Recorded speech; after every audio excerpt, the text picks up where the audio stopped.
Good morning and happy Black History Month if you live in the United States or any other country that celebrates our culture, our history, our resistance, and our beauty during the month of February. Today I'm going to be doing the Black History Month tag that was created by Hélène over at Books by Leynes, and that will not be the last time you hear her name in this video.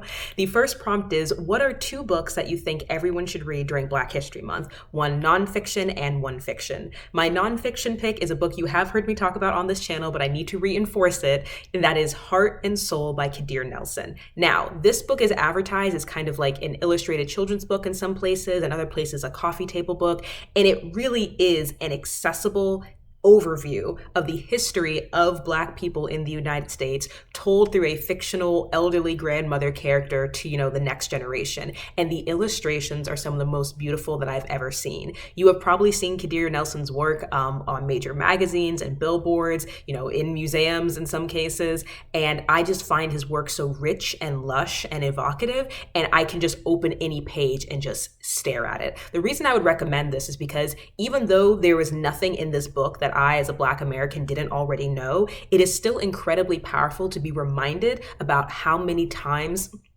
the American dream, the American history, American legacy simply would not exist without the contributions, the blood, the sweat, the ingenuity, the creativity of Black people. And when you look at an overview that, of course, is going to leave out certain key figures and key characters, still looking at an overview sometimes is a reminder of how far we've come, how far we still have yet to go. And it's very hopeful. I mean, this book starts all the way with the first enslaved peoples in the 1600s, or 1500s, 1400s. It there depends on if you're talking about, tangent, but like when people talk about the start of slavery, usually we're talking about like 1619 in the US, although the Portuguese have been snatching Africans from West Africa for years before then and distributing them in different places of the world to be enslaved. But in American context, usually 1600s.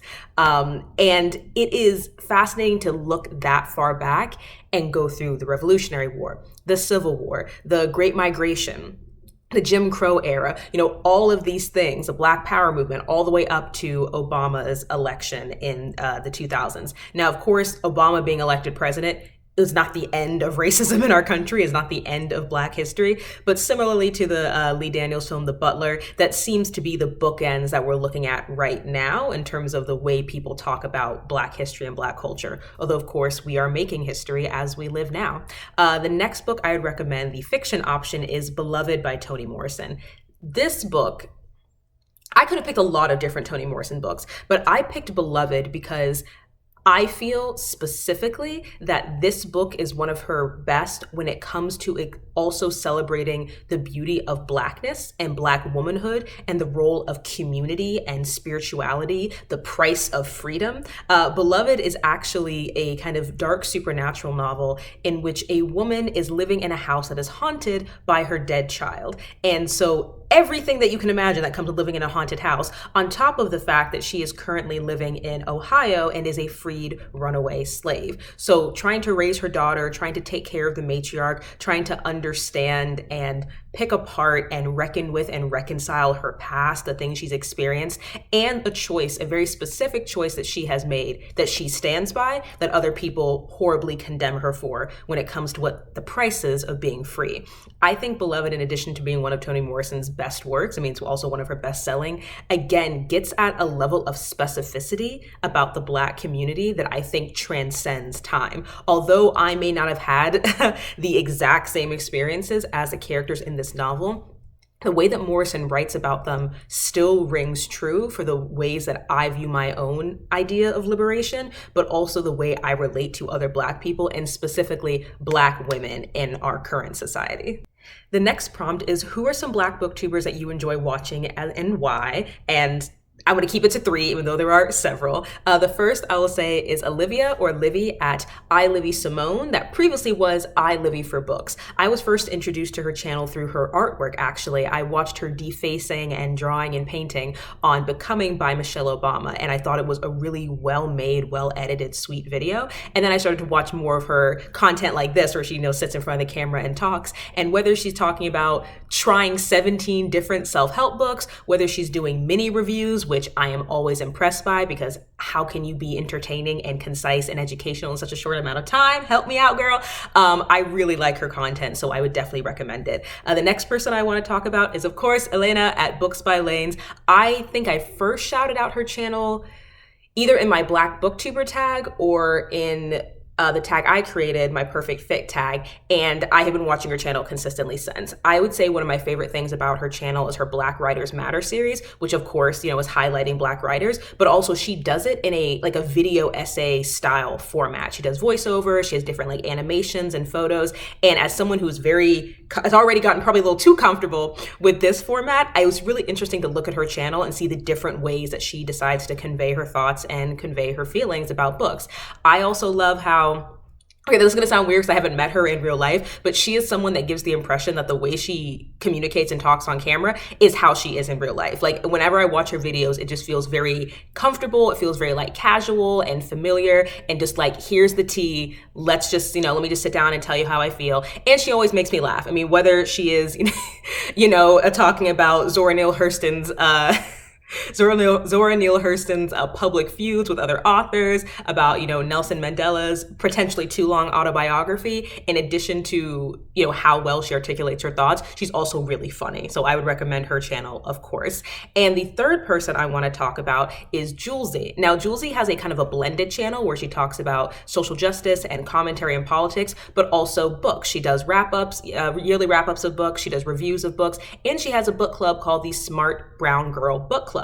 And while I have not joined it, I keep telling myself I'm going to, because every time she posts about the books that they're reading, whether it's more dense academic work, whether it's more popular fiction like The Vanishing Half, I'm always interested in the books that she talks about. So I would recommend her as well. And the last person I want to recommend is Seji over at The Artisan Geek. One of the things I love about her channel, besides her amazing fashion sense and really soothing voice, is that I feel that she is equally strong in her videos where she's talking about books, whether that's classics from around the world, whether that's translated works, whether that's manga and graphic novels, or her videos that are about larger overall subjects, discussing bigger themes, whether it's, racism on BookTube or equitable shopping when it comes to books with Amazon and other independent booksellers.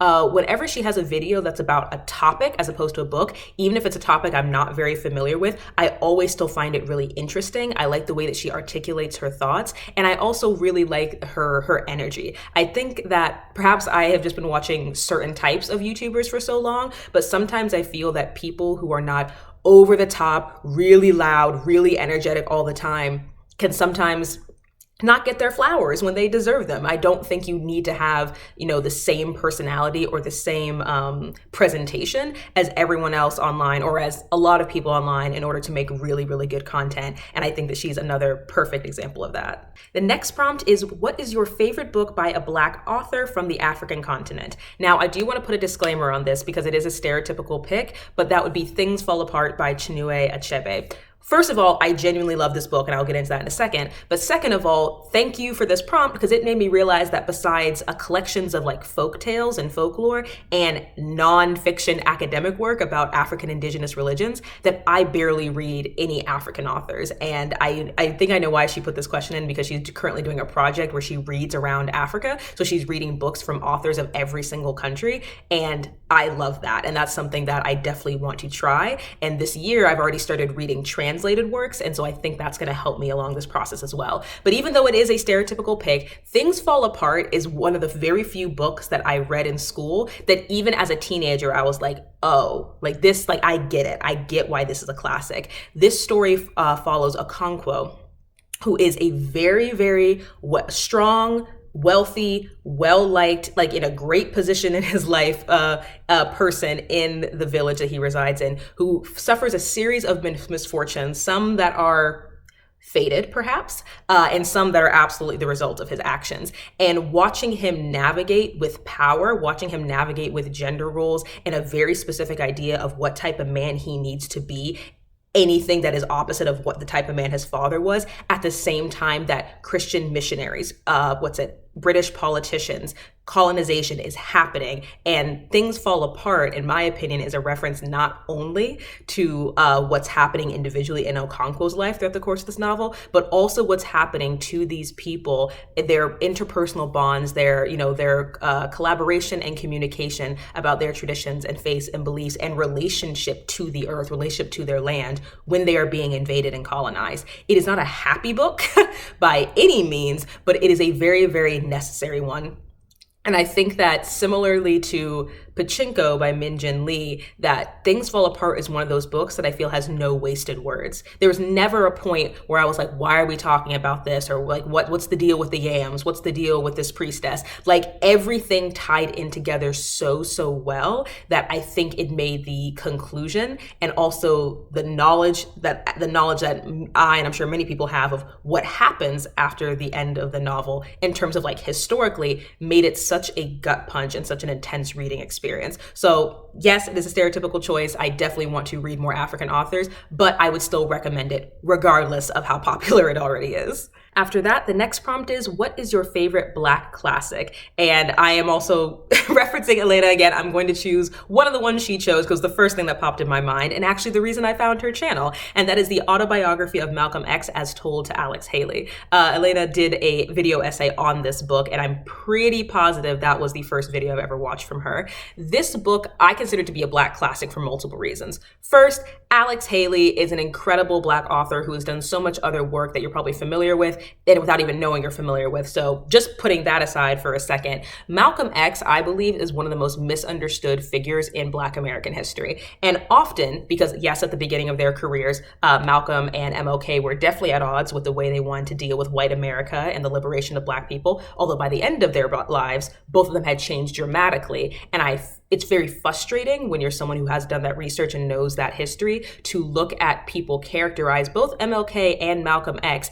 in very, very specific ways. Like, oh yes, we're only going to talk about the MLK of like 1962. Oh yes, we're only going to talk about Malcolm X once he was a leader in the Nation of Islam, not after he broke with them. It's very difficult because these are nuanced, intense, larger than life characters who were also real people. The Autobiography of Malcolm X goes from his childhood through the time where he was a drug dealer and a pimp and in jail, to his conversion to the Nation of Islam, getting his life together, becoming an activist and a speaker, his holy journey to Mecca, his experiences with people that we would identify as white in the United States and people we would identify as white as abroad, and how that changed his perspective on race relations, and how gender and class also play into his politics and his rhetoric. If you have ever heard anything about Malcolm X, I would recommend reading this book because I guarantee what you have heard is only part of the picture. And in fact, when I did my video on Goodreads reviews, I looked up some reviews for this book, and it was so difficult that I didn't even put any of them in the video because they weren't even funny. Like the 1 and 2 star reviews were either just like, this is racist, or were people who only read partway through the book and stopped. And I'm like, the whole point, I would imagine, of reading an autobiography or a biography of someone is to get a better understanding of their entire life. And someone like Malcolm, who had gone through several major ideological and ethical shifts throughout his journey in relation to race and also not, you would think finishing the book would give you a better understanding of this person before you just make these assumptions. But anyway, that is the end of my Malcolm rant. On to the next prompt. Moving into another form of media, we have which movie adaptation, movie, documentary, etc. would you recommend watching during Black History Month? First, gotta give it to James Baldwin with I Am Not Your Negro. This is a collection of essays, this is a collection of speeches, of quotes, of people narrating his essays, him narrating his own work, videos from that time period, of his beliefs, of his views, based off some things that were published and unpublished. I actually got to see this in theaters when it came out, and I was so glad I got to see it on the big screen because James Baldwin is one of my favorite writers, one of my favorite thinkers, and I also found his choices to be very, very interesting in terms of how much or how often or how little he embraced the idea of being an activist. Yes, he was at some marches and, involved in certain big events, but in general, he was that person who put all of his time and energy into his writing, into his speaking. He wasn't like an on the front lines kind of person. And he also, as many people did, needing some reprieve, needing some respite, went to Paris and lived there for several years and left the US behind as a form of self-care. And I just find the entire model of artist activists very, very fascinating. You have people like him, you have people like Marian Anderson, who the famous singer who started her career being like, listen, I'm just a singer, but over time in subtle ways, such as bowing to the black side of the audience before bowing to the white audience, such as choosing to no longer perform for non-integrated audiences, also known as segregated, how that evolved throughout her life. I find the artist activist model so fascinating. And I think James Baldwin, in addition to being interesting for those reasons, it's interesting to me because he also had early positive experiences with white people on top of just incredibly negative ones. And he has stated in some of his speeches that has changed his perception of what white people are capable of, because there are some Black people now and then who the only experiences they've ever had with white people have been racist and derogatory and negative and disgusting, and that also shapes their perspective. So I just think he's a really, really fascinating person, and I would highly recommend his documentary. The next documentary is 13th by Ava DuVernay, which I've mentioned on this channel before. It is a great overview of the clause in the 13th Amendment that allows no slavery except about how our carceral system, the prison industrial system plays into that, the way that this destroys Black communities and specifically targets Black men, although Black women absolutely do face harsher sentences, are more likely to be arrested for the same crimes. Like it is a whole overview of this really insidious, dangerous evolution of chattel slavery to the Jim Crow era, vagrancy laws and slave patrol that turned into highway patrol and such, and our current modern prison system and how it actively disenfranchises and targets Black and brown people.